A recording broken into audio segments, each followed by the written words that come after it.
Hello, everyone. I'm Deani Van Pelt with the Charlotte Mason Institute, and I'm delighted with our two guests here today, Lanaya Gore and Twila Farmer, the author and illustrator of the new children's biography on Charlotte Mason called Charlotte Mason, the teacher who revealed worlds of wonder. Welcome. Thank you. Thank you. Thanks for inviting us. It's such a privilege for us to be able to meet you and to hear some of the story and some of the thinking that went behind the creation of this beautiful new biography on Charlotte Mason. I'm really struck that we do have two biographies on Mason. We know that one was written in 1960, and it's been updated or republished several times. It was a recent publication. And then, of course, we've got the one that was written maybe 60 years later, quite recently, by Margaret Coombs. But that's it. We have two biographies on Charlotte Mason, and we certainly do not have a version for children or an illustrated copy with such gorgeous works of art. Will you tell us a little, maybe start us off, Lanaya, what was your dream and vision behind adding to the list of biographies that are available on Charlotte Mason? Yeah, so I love Charlotte Mason. I found her when our oldest was about 5 years old. And I not only loved the method, but I loved her. Like, I wanted to know about her because this is the Charlotte Mason method. And even though she didn't want her name attached to it, it very much does come from her. And she was a lovely person. And so to get to know her is a great way to also learn her method. So I read everything I could about her when I found out about her. And I knew that you mentioned the two biographies we have. They're written towards adults, and at the time they could be hard to access, hard to get. And I knew young moms especially are not going to probably seek that out or have the time to read and understand them. They're great books, but they can be dense. And so, and then I was also thinking of children, my children. They hear Charlotte's name. I listen to podcasts about her. I talk to my husband about her. I read books about her, and they read the book Ourselves, which she wrote. So they're familiar with her. And I thought, they don't know who she is. They might be interested in that. And so my picture was of families sitting together to read this beautiful picture book. It would be short and understandable and on a level children could understand. And it would just be lovely. I wanted it to be attractive. Well, you've certainly achieved that. And talking about a beautiful book, Twila, what gorgeous illustrations. Can you talk to us about the world of an illustrator and being the illustrator of the first illustrator, really, of one of Mason's biographies? These two have some pictures in them from the archives, some photographs, but you're the first illustrator ever of one of Mason's biographies. Tell us about that, and tell us about the choice of the medium that you use. Well, that's, I feel like the work of an illustrator is always a balance between the practical and the ideal. As opposed to making paintings for the wall or for a gallery, there are certain parameters you have in place as an illustrator, book size, and namely like how to bring the text, be in harmony with the text.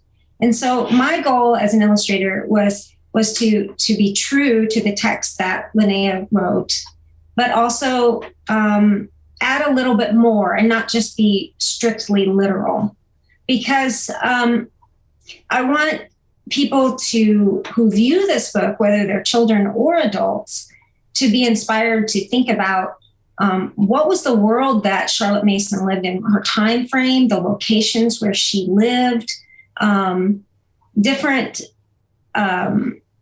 things that she would have engaged with, and make those connections in their mind and seek out more information on those things and just think about it.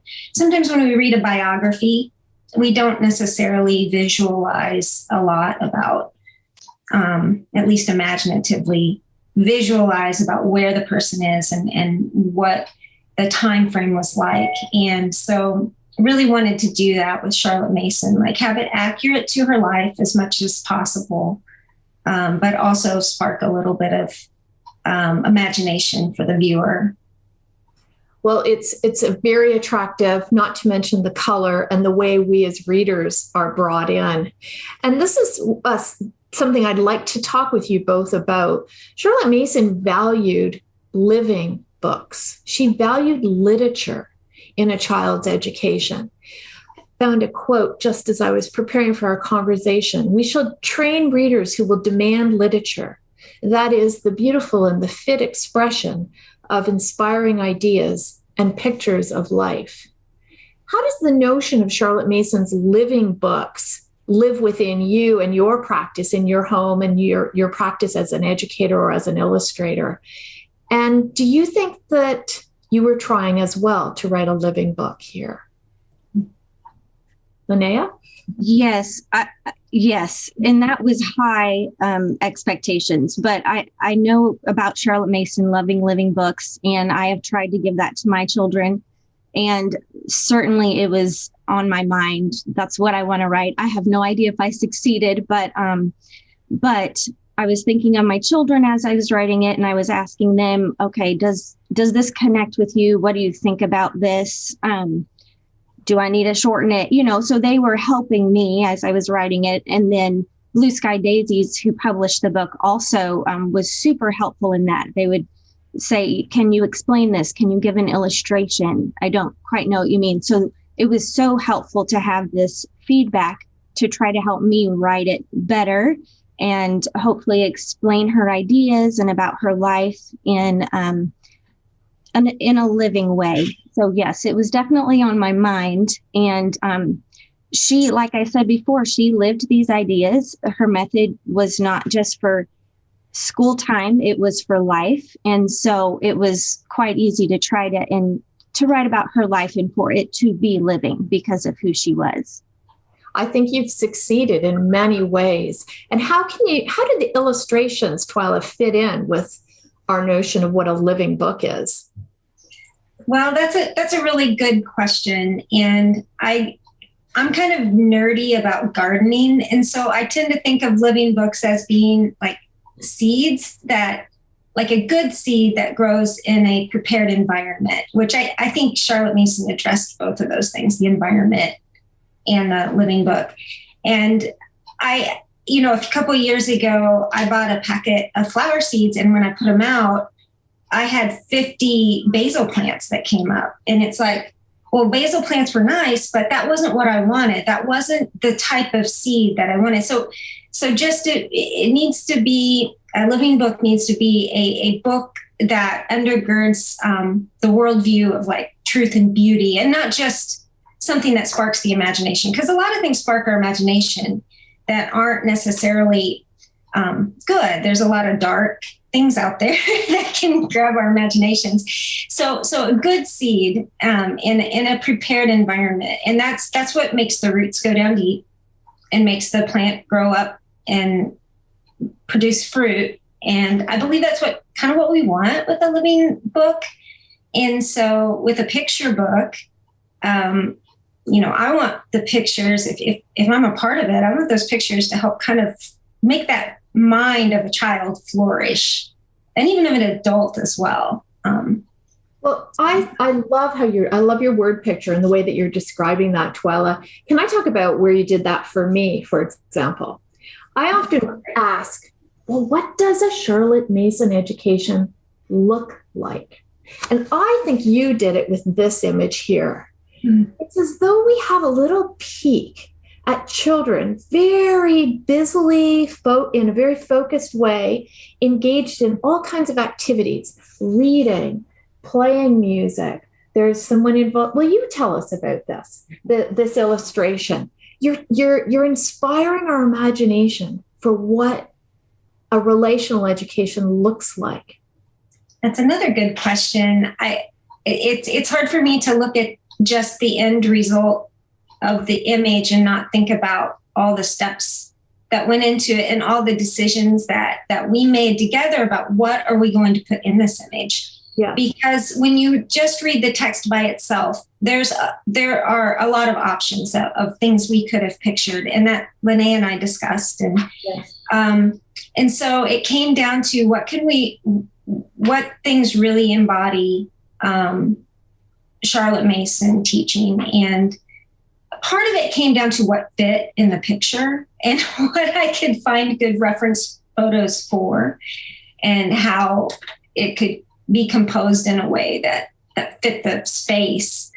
But it also is like, how many things can we put in here that shows children engaging with, we knew we wanted to add them engaging in nature in some way, but yet a lot of the activities that we do to learn are indoor activities as well. So how can we put both of those on the same page? So after a lot of different drawings and ideas, this is eventually what we settled on. Well, it's a beautiful picture of productive learning in a very peaceful way. I love the ambience that you've created there.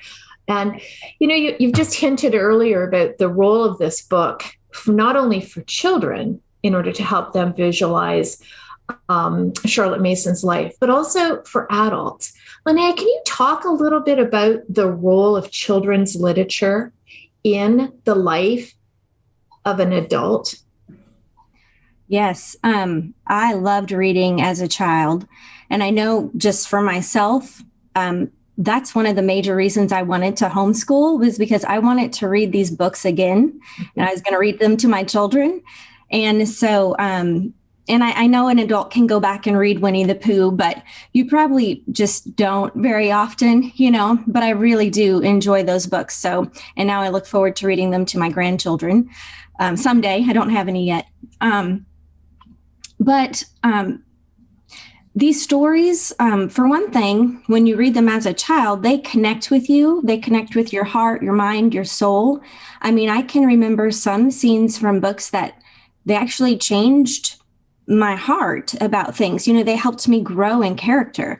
And I love to revisit that. And I want that for my children. So, and as an adult, I'm reminded of that when I read these books, like of courage or whatever struck me, the ideas. And I love that. It's still living. And then sometimes the language is just fun or beautiful and you want to experience it again. So children's books definitely have a place in an adult's reading life, definitely. And as you're indicating, in our formation towards our adult life, that's really beautiful. In fact, I found this other quote in the second volume that Mason wrote on education that gets at that. Books must be living, she says. We recognize that history for the child is to live in the lives of strong personalities, which at any given time impress themselves most upon their age and their country. Well, Charlotte Mason's ideas are experiencing a revival in our times. In the year 2022, when more and more parents and educators are looking for different ways to educate, in our quest, we're searching for strong personalities. So we're looking as adults to furnish our own imagination of who can we turn to? Who are the thinkers, the strong leaders?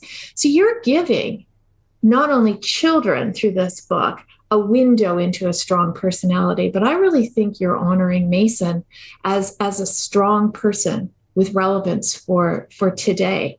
And I had never thought about that as a characteristic of a living book until I read your book. So thank you for that. You make a very beautiful contribution to literature that's applicable both for children and for adults.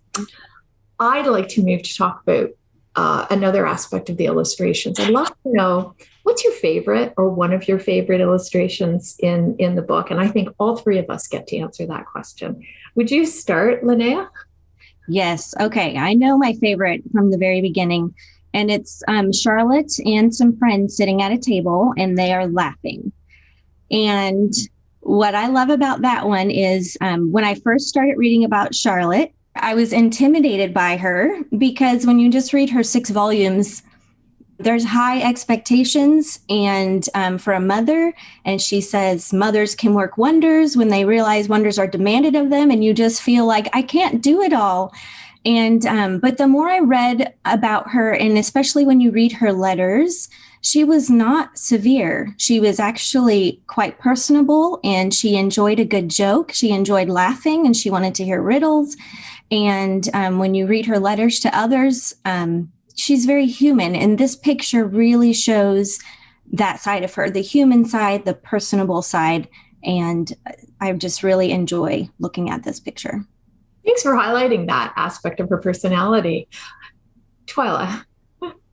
Well, like I said earlier, it's hard for me to look at the pictures and not think about the steps that went into them. And so one of my favorites is, and I don't know if this would be anybody else's favorite just by seeing the end product, but the one of the girls in the tree, that was really hard to figure out. So when I make an illustration, I use a combination of references. And so I'll find pictures online of like historical locations that I'll use. And I'll also shoot my own photos of models for the different figures in the pictures. And so any given illustration is a combination of 15 different photos or 20 or something like that. And so on the day that we were shooting reference pictures, I had my niece was one of the models in the book and a couple of her friends. And we were looking for a tree that they could climb and I could take a picture of them. And it needed to be a tree that would fit, again, like fit the text and everything, like be a certain shape and strong enough limbs to support the girls and things like that. And we drove all over town and couldn't find anything. So we ended up on one of those jungle gym things. Like it's like a dome that you see in playgrounds. And at that point in the day, I had 3 girls left with me. The other ones had different events.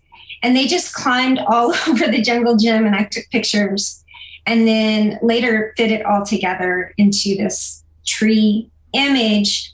And so it was just that was really fun, a fun one to kind of figure out and also the hardest one to figure out. But the faces of the girls in there are people I know that are special to me. And so that some of the reasons why certain images appeal to me more are for those sorts of attachments to them.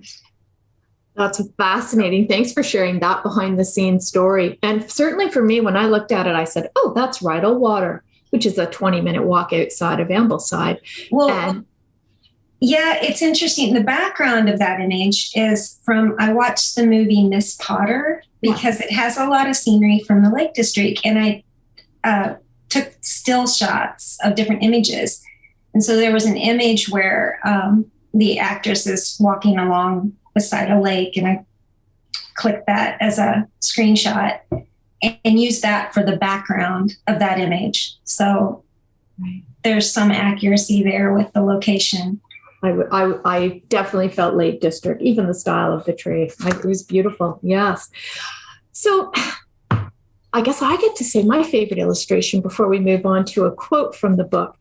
I've studied the Great Recognition, the fresco that Charlotte Mason stood in front of in 1893 and said, oh, this fresco helps pull all my ideas together. And of course, remember, she gave her lectures in 1885, 86. So it was 7 or 8 years later that she's standing in front of a fresco that pulls them all together. And I love that story. And I love of course, a fresco created in 1365, like 500 years earlier, and just all these threads coming together. It's just such a rich piece of work on so many layers. And the fact that it's meaningful to Mason and to the philosophy just really, I think, begs more and more inquiry and unfolding of that fresco.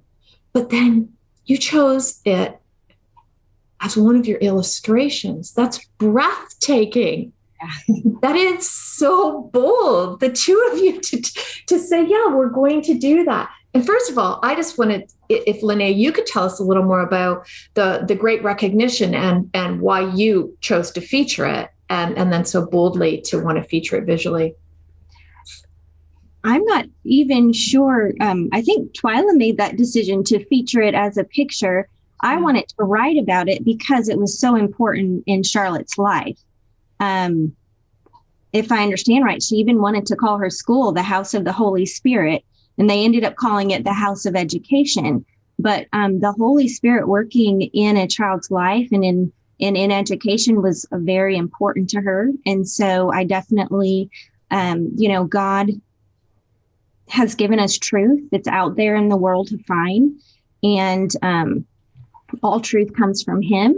So all those ideas, and there were even a lot more ideas wrapped up in the great recognition for her. But I knew you have to include that if you're going to talk about Charlotte. Fascinating. Well, I think that was a wonderful call and a really strong contribution to help us as readers understand the depth of her philosophy. And visually, in the 14 thrones, each representing knowledge, and Mason saying, yeah, but that all comes from somewhere. So really beautiful call.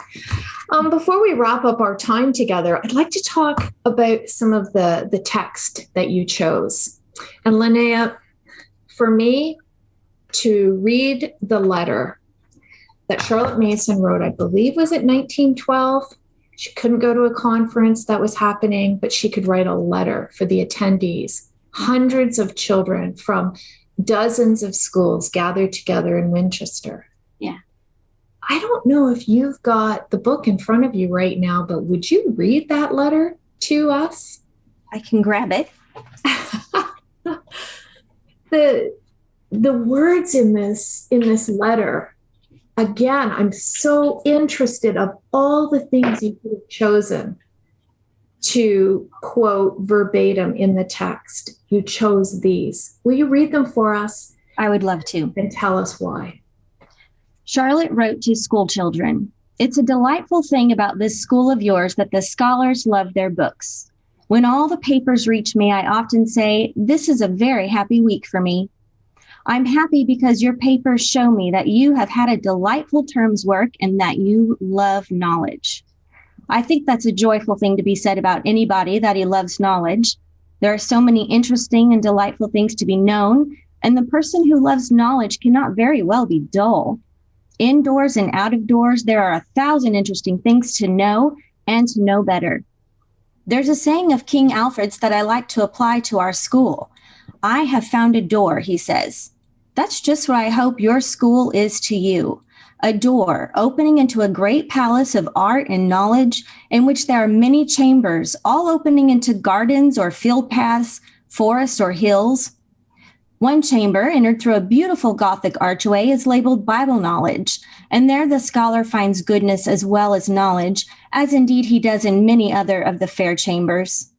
You see that doorway with much curious lettering. History is within, and that is, I think, an especially delightful chamber. But it would take too long to investigate all these pleasant places, and indeed you could label a good many of the doorways from the headings of your term's program. You'll remember that the school is only a door to let you into the goodly house of knowledge, but I hope you will go in and out and live there all your lives, in one pleasant chamber and another, for the really rich people are they who have the entry to this goodly house and who never let King Alfred's door rest on its hinges. No, not all through their lives, even when they're very old people. I have a great hope for all of you, dear scholars. Other people will be a little the better because you love knowledge and have learnt to think fair, just thoughts about things, and to seek first the kingdom of heaven, in which is all that is beautiful, good, and happy making. I am your always affectionate friend, C.M. Mason." I wanted to include that because it's her speaking directly to children, and it's beautiful and it's inspiring. And I do want children to know that knowledge isn't just for school. Knowledge is for all of life. It's a beautiful selection, and many hundreds, if not thousands of people will now go on to read that letter. That was a lovely judgment that you made there. And then you drew Winchester Cathedral, Twila. What an undertaking. Tell us a little about that. Well, I really like this image of this idea of a palace. And I think some of the drafts that we drew up had like this almost like floating palace in the air above. Do you remember that, Lanaya, with Charlotte Mason? And then like kind of a floating castle, like she was thinking about it. And I don't know, it just didn't seem to translate. And so we ended up making the letter very, physical looking. So, and then a very physical picture of an existing place rather than like this air castle sort of image. And so it just seemed to fit the rest of the style of the book, and reinforce the idea that this was an actual thing that Charlotte Mason wrote and composed. Yeah. And then she was looking at a cathedral picture. I don't know when she was thinking about that. Well, I think it was actually read aloud in that cathedral to the children that were at the gathering. Oh, really? I didn't know that. Yeah, or if I did, I forgot. We probably will have to have the historians do some fact checking. Okay. But for now, this is a letter from 1912 that was read to the children at the Winchester Children's Gathering. I look forward to others exploring what else happened at that event and her other writings. But thank you for opening that door for us, the really rich people.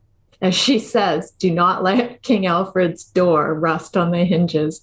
Thank you for opening a door for all of us.